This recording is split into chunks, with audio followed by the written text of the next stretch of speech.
مولانا محمد وعلى آل سيدنا شریف پڑھو اللهم صل على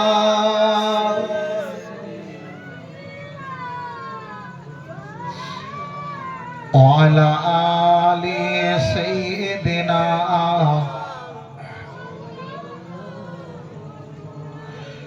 फरिश्ते पढ़ेंगे नमाज़े जनाजा जो मर जाए मोमिन मदीने के अंदर पियो जमो लेकिन करने के अंदर बड़ा मजा आएगा पीने के अंदर।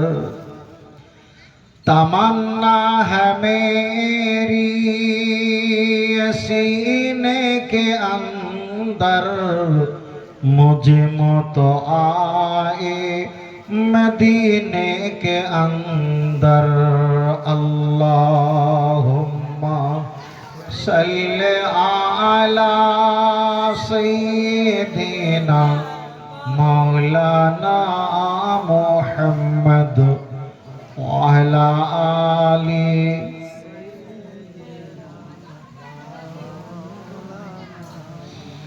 আল্লাহ পাকের দরবারে অসংখ্য শুকরিয়া বলি আলহামদুলিল্লাহ। শ্রেষ্ঠ নবীর প্রতি অসংখ্য দরুদ ও সালাম, সকলে বলি সাল্লাল্লাহু আলাইহি ওয়াসাল্লাম। আজকের প্রতি বছরের ন্যায় এবছরেও দীর্ঘ বছর ধরে যুগ যুগ ধরে 3 দিন ব্যাপী কোরআন হাদিস ইজমা কিয়াসের অনুকূলে দিনে মাহফিল,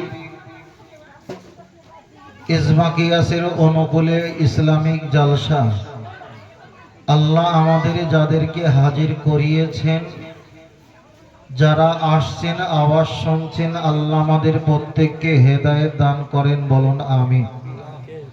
আল্লাহ আমাদের সকলকে কবুল করেন, বলেন আল্লাহুম্মা আমিন। দীর্ঘক্ষণ ধরে আপনারা সুন্দর আলোচনা শ্রবণ করছিলেন আমার মাওলানা সাহেব ভাইয়ের মুখ থেকে। আল্লাহ তানাকে এবং আমাদের উভয়কে আল্লাহ কবুল করেন, বলুন আমিন। যেহেতু এই মাহফিলে জলসায় কত পীর সাহেব হুজুর কেবলাগণ, আলেম ওলামা, ইমাম সাহেব হুজুর তারা তশরিফ এনেছিলেন, অনেকে আছেন, অনেকে গত হয়ে গেছে। এখানে যারা বসেছিলেন তারা অনেকে আছে, অনেকে গত হয়ে গেছে। আমরা এসেছি, আমরা একদিন দুনিয়া থেকে নীরব নগরে চলে যাব, এটা নিশ্চিত। তবে কোনো কুটুমাত্মীয়র বাড়ি গেলে যেমন পার্সেল, মিষ্টি মিঠান্ন, খাদ্যদ্রব্যরও কিছু না নিয়ে গেলে তাদের মন চেহারাটা যেমন মলিন হয়, আল্লাহর কাছে যখন আমরা ফিরে যাব আমাদেরকে যদি কোনো ঈমান আমল যদি না দেখতে পায়, আল্লাহও মনটা গরম করে থাকবে। তবে আল্লাহ যেন দুনিয়া এবং পরকালে তানার রহমত আর বরকত দিয়ে আমাদের কল্যাণময় যেন সম্মুখে হাজির করান, বলুন আল্লাহুম্মা আমিন। তবে আমি আপনাদের এলাকায় একদম নতুন, এই জায়গাটা একেবারেই প্রথমেই। তবে যতক্ষণ কথা বলবো কোরআন হাদিস ইজমা কিয়াসের অনুকূলে, কোনো আজোবাজো কোনো দেশ বিদেশ আসমান জমিন এসব কিছু না, যতক্ষণ থাকবো কোরআন হাদিসের মেপে মেপে কথা বলা হবে। আমার কথার সঙ্গে কখনো কখনো 7% মিল হবে, আবার 3% অমিল হবে, আবার কখনো কখনো 10% মিল হবে, আবার কখনো কখনো মিল করাটাও আপনাদের জন্য কঠিন হয়ে যাবে। তবে এতটুকু খেয়াল করতে হবে, আমরা সংখ্যায় এখানে কম হতে পারি, এর জন্য চিন্তা ফিকির অনিশ্চয়তা কোনো কারণ না। তার কারণ আল্লাহ নবী মুহাম্মদ সাল্লাম ছিলেন একা, সিদ্দিকে আকবর আম্মাজান মা খাদিজা রাদিয়াল্লাহু তাআলা আনহা তানারা আস্তে আস্তে আজকে আমরাও এসে গেছি। খাজা মাইনুদ্দিন চিশতি রহমাতুল্লাহ আলাইহি ছিলেন একা, তানার ভক্ত অনুরক্ত ফলোয়ার হতে হতে কোটি কোটি লক্ষ লক্ষ। এবং ফুরফুরা দাদাবি রহমাতুল্লাহ আলাইহি এসেছিলেন একা, তানার অনুগামী অনুসারী এবং মতদর্শের মানুষ কয়েক মিলিয়ন বিলিয়ন ট্রিলিয়ন ভক্ত। তবে আমরা এখানে কম, এটা কম নয়। তার কারণ আমরা হেরে গিয়ে জিতেছি, কিন্তু আমরা ঠকে শিখেছি, আমরা শিখে ঠকিনি। একটু পিছন সাইড করে দাও, একটু হালকা পিছন সাইড করে দাও। এই মশা গালে আসার ভয় দিয়েছে, খুব ভালো হয়েছে। হ্যাঁ হ্যাঁ হ্যাঁ, অসুবিধা নেই, থাক। আমার দিকে দেখান বাবু, আমি কিছু কথা বলছি, আপনারা অনেক অজনসিয়াত হুজুর কেবলাগণ আমাদের পীর সাহেব হুজুরদের মুখ থেকে বক্তব্য শুনেছেন। আমি ফের একটু বলে রাখি, 10%-এর ভিতরে কখনো কখনো আমার কথা 60% মিল হবে, আবার 3% গড়মিল হবে। আবার কখনো কখনো 3% মিল হবে, 7% গড়মিল হবে। যদি বলে হুজুর কেমন, আমি ছোট করে একটু বলছি। আমরা যখন অজনসিয়াত করি আর বারবার করে বলি যে বিশ্ব নবী মুহাম্মদুর রাসূলুল্লাহ সাল্লাল্লাহু আলাইহি ওয়াসাল্লাম, বিশ্ব নবী, আমার নবীকে আমরা বিশ্ব নবী বলি। এখন বিশ্ব মানে কি বলবে? সারা জগতের। Very good. তাহলে নবীর ক্ষেত্রে যদি বিশ্ব নবী বলা হয়, এটা যদি সম্মানী কথা হয়, আল্লাহকে কি বিশ্ব আল্লাহ বলা যাবে? তাহলে আল্লাহকে যদি বিশ্ব আল্লাহ বলা না যায়, নবীকে বিশ্ব নবী বলা যাবে, এটা কেমন করে হয়? আগের কথা খেয়াল রাখবেন যে আমার কথার সঙ্গে আপনার কখনো মিল হবে, কখনো নাও মিল হতে পারে। তবে প্রতিটা কথা, একটু জ্ঞান কমিয়ে দাও, হ্যাঁ, প্রতিটা কথা মেপে ঝোঁকে ওজন করেই আমি আপনাদের কাছেই বলছি। চলেন আগিয়ে যাই। ভাই ও কি হলো, ওদিকে তাকাবেন না বাবু, আমার দিকে তাকান, এদিকে তাকান। আপনি তো হাফেজ সাহেব ভাই, আপনারা হয়তো 3টে গ্রাম থাকেন আর আমরা 93টা গ্রামে থাকি, সব মুখস্থ হয়ে গেছে। ভাই বসেন, আপনার কাজ আপনি করেন, আমার কাজ আমি করি, ভাইয়ের কাজ ভাই করছে, বুঝলেন না? হ্যাঁ, ভাইয়ের কাজ ভাই করছে। হ্যাঁ ঠিক আছে, সুন্দর হয়েছে, বাহ ঠিক আছে। আপনার চেয়ার নিয়ে বসেন, চেয়ার নিয়ে আপনার, ও ঠিক আছে। আমার দিকে তাকান বাবু, প্রতিটা কথা শিখবেন। তাহলে নবীর ক্ষেত্রে যদি বিশ্ব নবী বলি, আল্লাহর ক্ষেত্রে বিশ্ব আল্লাহ বলা যাবে ইয়েস আর নো। যদি আল্লাহর ক্ষেত্রে বিশ্ব আল্লাহ যদি বলা যায়, তাহলে সেই ব্যক্তির ঈমান থাকবে না, চলে যাবে। নবীর ক্ষেত্রে যদি বিশ্ব নবী বলা হয়, ওটাই যদি সম্মানীয় নাম হয়, তাহলে আল্লাহ হলো কুল কায়নাতের মালিক, নবীকেও বলতে হবে কুল কায়নাতের নবী। আল্লাহর পাওয়ার যত দূর, নবী আনার নবীগিরি পাওয়ারও তত দূর। আল্লাহর আল্লাহওয়ালা বলা দায়িত্ব যত দূর, নবীকে যারা নবী বলবে তাদেরও দায়িত্ব তত দূর। এক কথায় আল্লাহর এরিয়া যত দূর, আল্লাহ যে দায়িত্ব সৃষ্টিকর্তার দায়িত্ব যতটা এরিয়া, নবী তাদের নবী, নবীরও এরিয়া ততটা। এটাই হলো শেষ কথা। তাহলে নবীর ক্ষেত্রে বিশ্ব নবী আর আল্লাহর ক্ষেত্রে আল্লাহ হলো কুল কায়নাতের মালিক। যারা বলে একা কলকে গাঁজা খায়নি, 2-4-5টা কলকে গাঁজা খেয়েই মাইকে কথা বলে। তাহলে আমি বলছিলাম কখনো কখনো 7% গড়মিল হবে, কখনো 3% মিল হবে, কখনো 3% গড়মিল হবে, আবার 7% মিল হবে।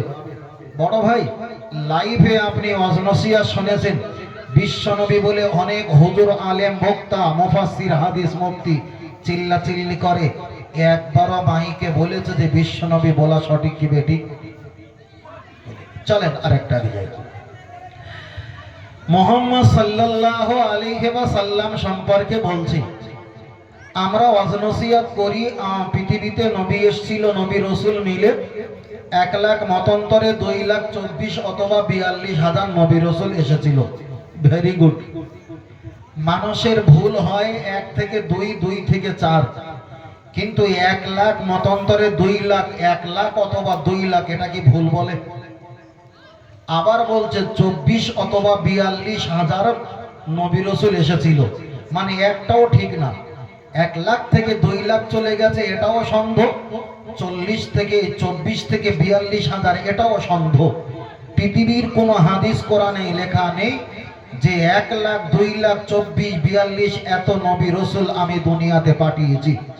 হাদিস কোরআনে এতটা এসছে, নবী ঈসা তোমার আগে বহু নবী পাঠিয়েছি, নবী দাউদ তোমার আগে বহু নবী পাঠিয়েছি, নবী শুআইব তোমার আগে বহু নবী পাঠিয়েছি, নবী জাকারিয়া তোমার আগে বহু নবী পাঠিয়েছি, নবী মুহাম্মদ সাল্লাল্লাহু আলাইহি ওয়াসাল্লাম তোমার আগে বহু নবী পাঠিয়েছি।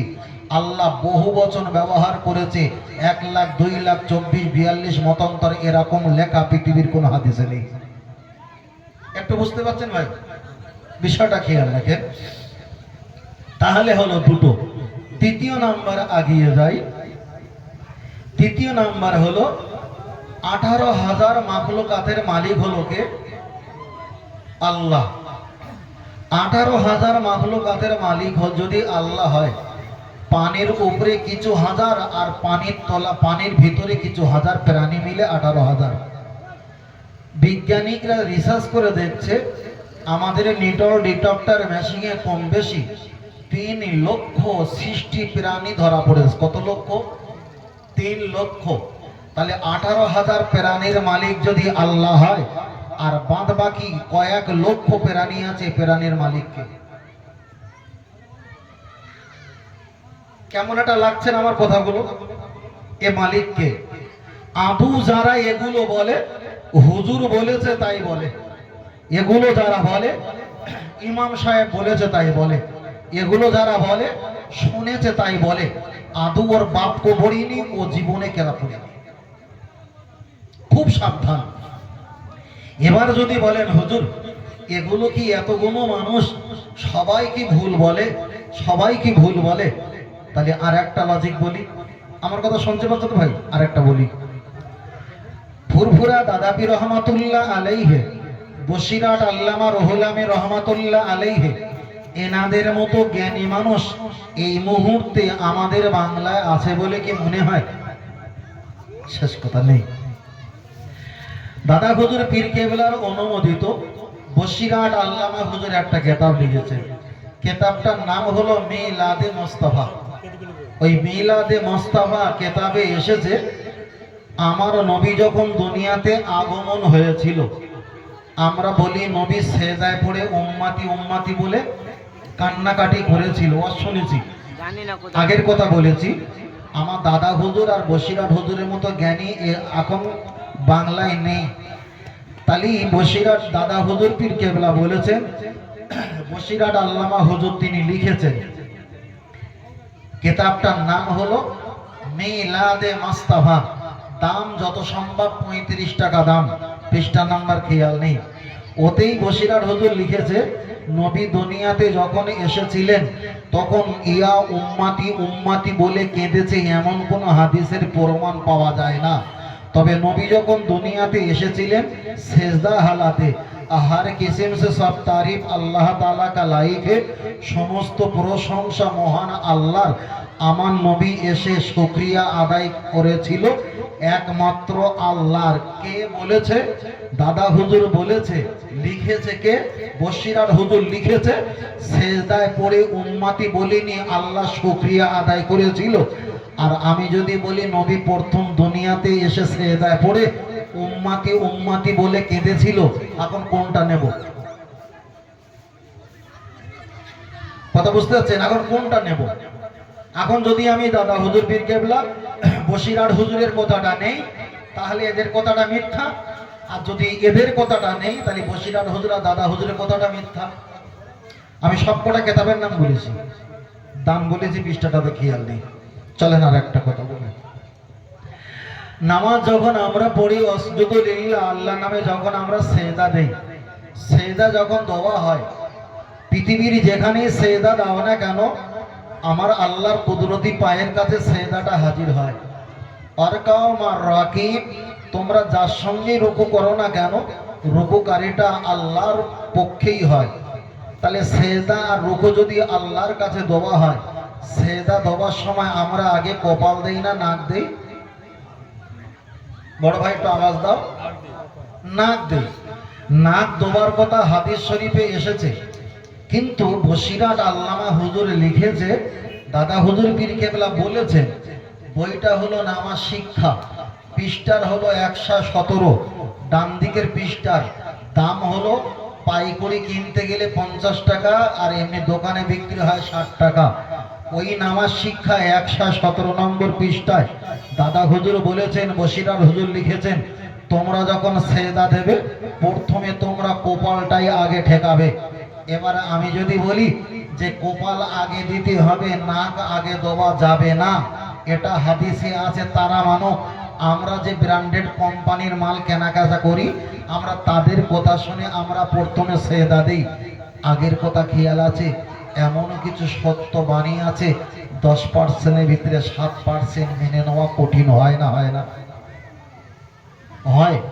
কিন্তু আমাদের সামনে ভুরি ভুরি ওয়াজ নসিহত, ভুরি ভুরি পাকা ঘুরিয়ে দাও, কাশি আসবে বাবু, একটু বন্ধ করতে হবে। হ্যাঁ, ও কাশি আসবে, একটু গরম হয় হোক, কি করে দাও, এখানে ঘুরিয়ে দাও, এখানে এখানে মরিয়ে দাও, এই দিকে ঘুরিয়ে দাও। আরে সুইচটা বন্ধ করে দাও, থাক, আবার প্রয়োজন হলে পরে লাগিয়ে দেবো। হ্যাঁ, চলেন। তাহলে এবার যদি বলেন আমাদের এলাকায় হুজুররা তো এগুলো বলে না, এবার একটা কথা বলি, সবাই কিন্তু সব রোগের ঔষধ দিতে পারে না, ঔষধ থাকে দেয় না। কেউ দেবে, কারোর যদি ক্যান্সার রোগ হয়, ভেলিগুড়ের পানি যদি থামস আপের বোতলে 1 লিটার পানি ভর্তি করে তাকে যদি 1 মাস খেতে বলে, রোগী কি সুস্থ হবে? রোগী কি মারা যাবে? যাবে না। তাহলে সুস্থ হবে না, মারাও যাবে না, লাভ কি হবে? ওই ব্যক্তির একবার প্রতিদিন 1 লিটার ভেলিগুড়ের পানি বিক্রি হয়েছে। তাহলে রোগীও মরল না, রোগও সারল না, ব্যবসাটা প্রতিদিন হয়েছে। আমাদের সমাজে এমন কিছু ওয়াজ নসিহত আছে, কারোর এগেনস্টেও যাবে না, কারোর পক্ষেও যাবে না, সবার কাছে ভালো হয়ে সারা জীবন ব্যবসাটা চলবে। এটাই হলো সবচাইতে মোদ্দা কথা। তবে চলেন আর একটা কথা বলি, আল্লাহর নবী যখন কোরআন তেলাওয়াত করতেন, কোরআন তেলাওয়াত করতেন, দিনের কথা বলতেন, ঠিক ইহুদিদের বাচ্চাগুলো এবং ইহুদি নাসারাদের বাচ্চাগুলো, ইহুদি গুণ রসুল পাকের সামনে এসে কেউ আঙুল তুলে কথা বলতেন, কেউ চিল্লাচিল্লি করতেন, কেউ ঝগড়া করতেন। আল্লাহর কোরআন তখন নাজিল হয়ে গেছে, লা ইকরাহা ফিদ্দিন, খবরদার জোর জবরদস্তি করে কাউকে ধর্ম শোনাবে না। ওদের কাজ ওরা করুক, তোমার কাজ তুমি করো।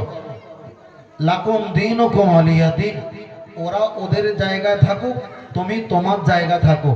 তাহলে আমাদের জায়গা কোনটা বড় ভাই? এইটা।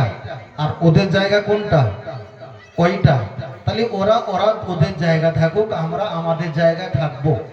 এটা আজকের নয়, 40 বছর ধরে নয়, 1500 পূর্বে এমন ঘটনা ঘটেছিল, আর পূর্বের পরে ঘটবে। তাই কোরআনের আয়াত আজই পর্যন্ত অঢল। এই আয়াতটা সর্বক্ষণের জন্য প্রয়োজন হবে।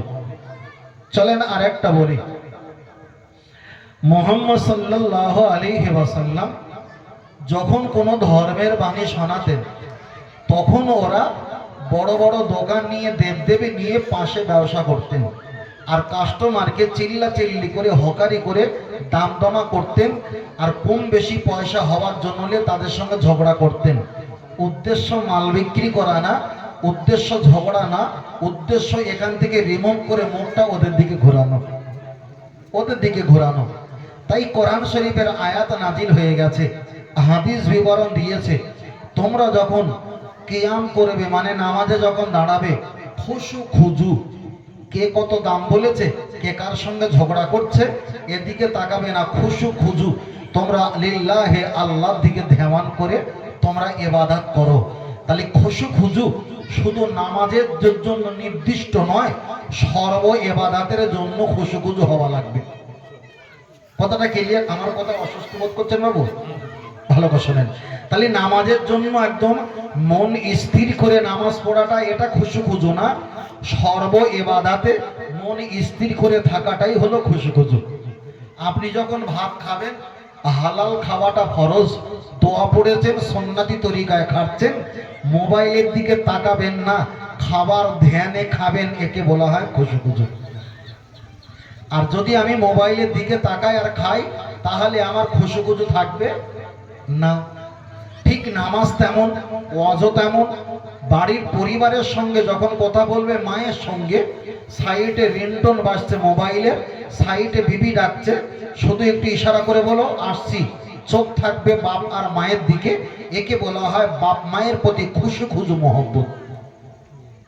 যদি কেউ সাইডে ডাকে শুধু ইশারা করবে, ঠিক আছে, শুনবে, আর কান আর শ্রবণ ধ্যান থাকবে বাপ মায়ের দিকে, তাহলে খুশু খুজু নামাজে নয়, বাপ মায়ের কথাটা যখন শুনবে তখন মন দিয়ে, মনের ব্যাখ্যা হলো খুশু খুজু। চলেন আর একটা কথা বলি। রাস্তায় যখন চলবেন, আল্লাহ নবী দোয়া করতেন, আল্লাহ আমাকে অকস্মাৎ মরণ দেবেন না। অকস্মাৎ কিসি मतलब है जिसका मतलब ऐसी है, যার ব্যাখ্যা হলো রাস্তায় যখন চলবেন নিচু মুখ হয়ে চলবেন। আর রসুল বললেন অকস্মাৎ মরণ যাতে না হয় তার জন্য রসুল সাবধান অবলম্বন করতেন। আমরা সাবধানের জন্য কি করেছি?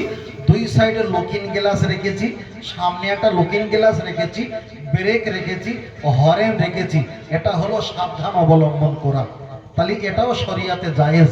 তাই আপনি যখন রাস্তায় চলবেন, গন্তব্য স্থানে যাবেন, সাবধান অবলম্বন করার জন্য আপনাকে একটু চারিদিকে খেয়াল রাখতে হবে, চারিদিকে খেয়াল রাখতে হবে। তাই আমি এখানে অজনসিয়াত করতে গিয়ে আমিও খুশু খুজুতে যাব, চারিদিকে খেয়াল রাখতে যখন বলেছে, তাই ওদের কথাটা খেয়াল করে তিনটে কথা শোনালাম যাতে হকটা আদায় হয়। কথাটা খেয়াল এসছে? চলেন ছোট করে আর একটা কথা বলি। সুর দিয়ে অজনসিয়ত আমরা করি। আমাদের বাংলার মানুষ একটু সুর শোনে পাগল, এটা হাদিস শরীফে এসেছে, সুর দেওয়া জায়েজ। কেউ যদি না জায়েজ বলে, আমি তার এগনেস্টে অনেক কটা হাদিস দিয়ে দলিল দিতে পারি। সুর দেওয়া জায়েজ, আওয়াজ করা জায়েজ। আমরা একটু জোরে কথা বলি, আওয়াজ করা জায়েজ। যদি বলেন হুজুর দলিল দেন, আমি চাইলে এখানে 45 থেকে 50টা দলিল দিতে পারি। শুধু আওয়াজ গুটি কতক বললে আপনি বুঝতে পারবেন। যখন আমরা আজান দেই মসজিদে, আস্তে দেই না জোরে দেই? জোরে দেই। শরিয়াতের জায়েজ হলো আজান উচ্চ, আজান আওয়াজ জোরে দাও। এই আজান শুনে নামাজিগুলো নামাজের জন্য যত সময় আসতে পারে। কোন ব্যক্তি যদি বলে আল্লাহু আকবার, আস্তে বললেও আল্লাহ শুনতে পায়, জোরে বললেও আল্লাহ শুনতে পায়। আল্লাহকে শোনানোর জন্য নয়, আল্লাহর বান্দাকে শোনানোর জন্যই আজান দেওয়া হয়।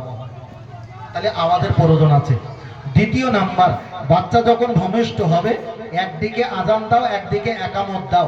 একামত হলো তাড়াতাড়ি আসতে, আজান হলো উচ্চ আওয়াজে। তাহলে একামতটা শেষে, আজানটা হলো প্রথমে, তাহলে আওয়াজের প্রয়োজন আছে। তৃতীয় নাম্বার, ফুরফুরা দরবার শরীফে ইসাল্লে সাহেব হচ্ছিল, হাজার হাজার মুসল্লি, মাইকের কোনো ব্যবহার নেই। একজন নামাজ পড়াচ্ছিল, পাঁচ কাতার পিছে পিছে মোকাব্বিল হয়েছিল। তাহলে আওয়াজের প্রয়োজন আছে, না হলে নামাজের ব্যাঘাত ঘটবে। আরেকটু আগিয়ে দাও। আল্লাহ যখন নবী আদমকে সৃষ্টি করেছিলেন, আল্লাহ চাইলে কোন ফায়াকুন হয়ে যেত। নবী আদমকে হ্যাঁকসিও দিয়েছিল। হ্যাঁকসিওর আওয়াজটা আসতে হয় না, হয় জোরে। আর একবার হ্যাঁকসিও করার বিনিময় 70 ফুট আল্লাহ লম্বা করে দিয়েছিল, সেটা আল্লাহ আওয়াজের বিনিময় করেছে। চলেন আর একটা বলি। আল্লাহ যখন ইসরাফিল আলাইহিস সালামকে সিংহার ফুৎকার দিতে বলবে কিয়ামতের জন্য, তাফসীরে মুনিরে ব্যাখ্যা এসেছে সিংহার আওয়াজটা আসতে হবে না, অত্যাধিক জোরে হবে। তাহলে জোরে আওয়াজটাও আল্লাহর পছন্দ না পছন্দ নয়? পছন্দ। তাহলে আমি চাইলে এরকম করে করে 40, 45, 50টা আমি প্রমাণ দিতে পারি আওয়াজের প্রয়োজন আছে, আওয়াজের প্রয়োজন আছে। তাই আমি একটু উঠে 2-3 মিনিট 3 সেকেন্ড 10 সেকেন্ড 20 সেকেন্ড একটু আওয়াজটা করে নিলাম। এটা আমার বদ অভ্যাস নয়, এটা আপনাদের হক। যেটা কথা বলবো পরিষ্কার পরিচ্ছন্নতা খুশি খুশুর সঙ্গে বলতে পারি আর শুনতে যেন পারো, তার জন্য আমি কিছু করে নিয়েছিলাম। যদি কেউ আমাকে রিপিট করে তার বোঝানোর জন্য কটা দলিল সংগ্রহ করে রাখা আছে। চলেন আরেকটু বলি। আমি মাইকটা ঘনিয়ে নিলাম ডান দিক।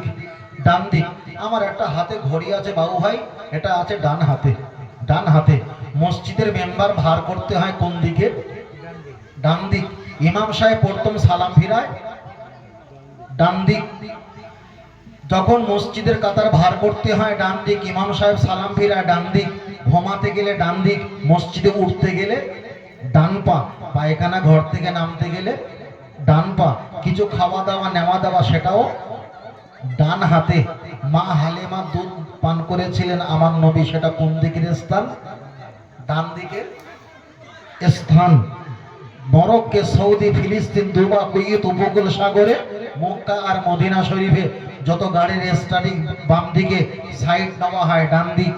আল্লাহ নবী বেশিরভাগ যে কোনো কাজ করেছে সব কাজ ছিল ডান দিক ডান দিক। তাই আসরের নামাজের পর, ফজরের নামাজের পর ইমাম সাহেব বেঁকে বসে কোন দিকে? ডান দিকে। তাই আমি ডান হাতে ঘড়ি পড়লাম আর ডান দিকে মাইকের ফোনটা ঘড়ি নিলাম। আপনি মনে করবেন না ও হুজুর উঠবে আর মাইকের ফোন ধরে অজনসিয়াত করবে। একটা যোগ্য আলেম চিনতে গেলে তার 2 বছর 5 বছর ঘোরা লাগে না, 3 মিনিট বক্তব্য শুনলে বোঝা যায়